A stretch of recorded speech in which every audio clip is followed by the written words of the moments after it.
Are we rolling? Yeah. Okay. So my name's Jen. My name's Daniela. And we are the co-founders of Convey. And the word convey itself, the definition, means to make known and to lead. So I think that the brands that we carry really speak to being a leader in the fashion industry and making themselves known to a market that hasn't seen this stuff before. We both came from the industry. We were both in the fashion industry, working in retail, a little bit of wholesale.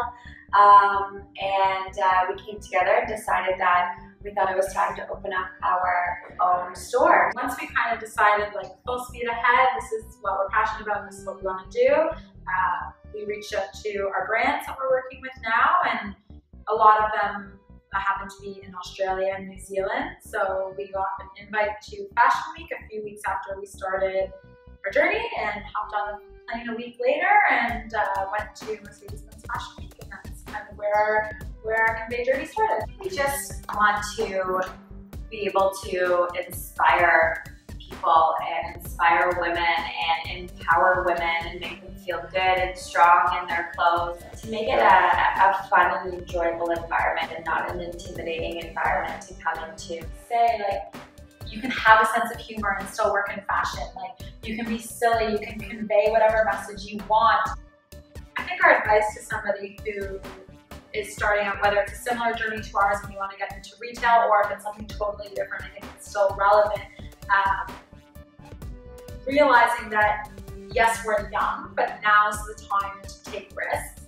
I think that if you wait for a moment to come, that moment will pass without you realizing it. So although it's scary, just to, like, take the dive, and if you believe in what you're doing and if it feels fulfilling in your life, like, now's the time to just run with it. There's comfort and stability, but, like, I don't know that either of us ever want to be comfortable in our careers. We want to continue to grow and challenge and to learn, exceed our expectations. And I think once you take that jump, that you can kind of just, everything will fall into place.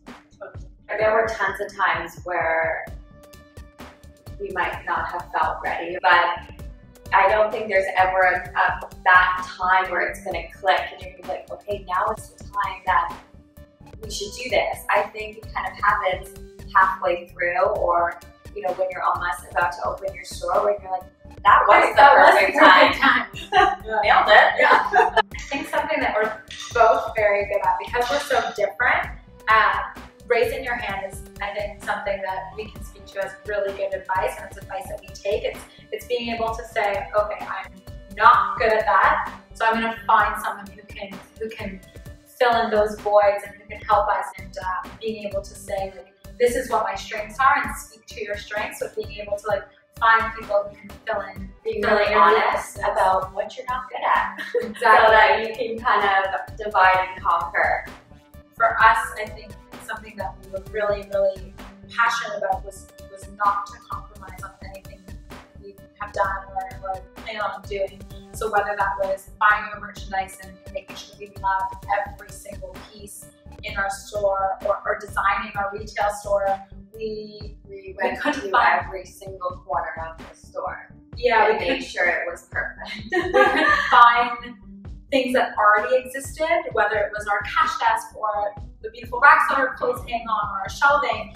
So rather than, like, settling on something that didn't speak to us, we're like, all right, we're gonna have to design it. So we of course worked with a contractor who was amazing, but we kind of were contractors and electricians and buyers and designers and graphic designers, photographers. We have had to put on many different hats with this journey to make it our perfect journey. The one thing that's kind of stayed consistent is none of the choices that we made, we feel like we compromise our vision or what we wanted the end result.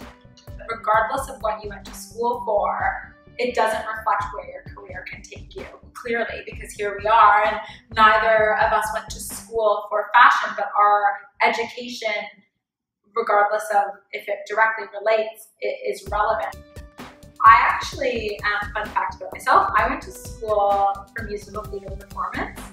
So although I've always been passionate about the fashion industry, and my mom worked in the fashion industry and it's been a part of my life, I thought I was going to be on Broadway. I went to school on a sports scholarship. So I was the athlete growing up. I played every sport imaginable all through high school and then right through university. And I think that sports influence my life so much when it comes to my work life.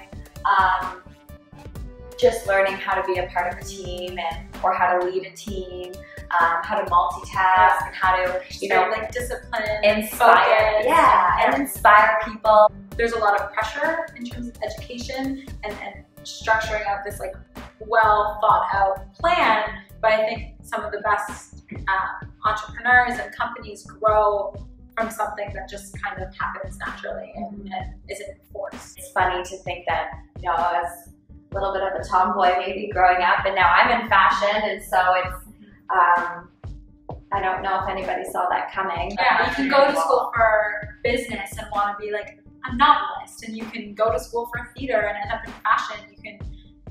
There's so many different routes, and I think that there's like this pressure to plan it all out, but I think that anything that you do, if you look at it the right way, will give you relevant experience, regardless of if it directly relates. If you're passionate and you're happy and you're motivated and it's something that you love to do, you can do anything that you want to